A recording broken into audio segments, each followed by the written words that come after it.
বিসমিল্লাহির রহমানির রহিম। আসসালামু আলাইকুম। কেমন আছেন সবাই? আজকে আমি আপনাদের সাথে শেয়ার করব পাঙ্গাস মাছের তেল দিয়ে আমি কিভাবে মাছ ভাজি এবং তরকারি রান্না করি কোনো প্রকার তেল ছাড়া, সেটাই আপনাদের সাথে শেয়ার করব। তো আমি যেভাবে পাঙ্গাস মাছের তেল দিয়ে শুধু রান্না করি, ফেলে না দিয়ে, তো দেখতে পাচ্ছেন আমি মাছের তেলটা দিয়ে দিলাম। তুলো একটু অল্প আগুনেই দিচ্ছি, বেশি জোরে আগুন দিই নাই। আস্তে আস্তে তেলটা উনাতে থাকুক। তো তেলটা দেখতে পাচ্ছেন গলে গেছে। ওই তেলেই আমি মাছ ভেজে নেব। তো এভাবে আমি মাছের তেল থাকলেই রান্না করা তেল কমই ব্যবহার করি। মাছের তেল খুবই উপকারী আর গরুর তেলের চাইতেও। তো আমি মাছের তেলটা ফেলে দিই না, সব মাছের তেলেই খাওয়া ভালো স্বাস্থ্যের জন্য। যদি অনেকে বলে পাঙ্গাস মাছের তেল ক্ষতিকর, তো এই যে আপনারা দেখতে পাচ্ছেন আমি মাছের তেল দিয়ে মাছটা ভেজে নিচ্ছি।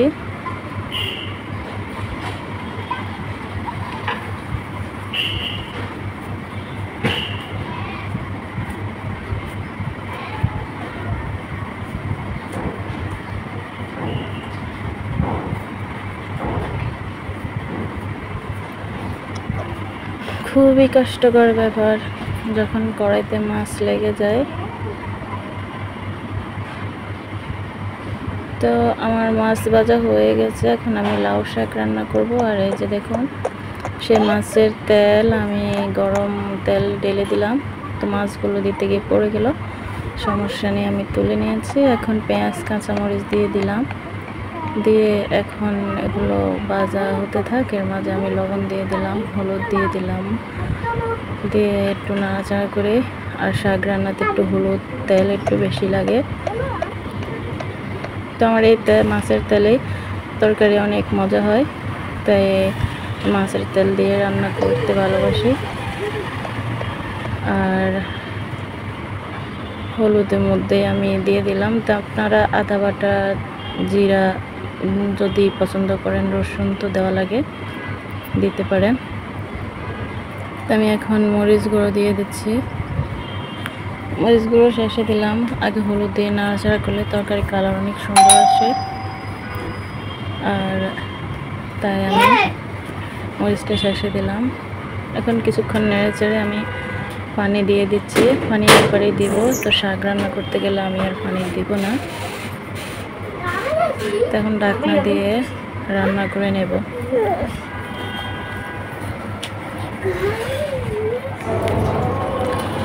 তো আমি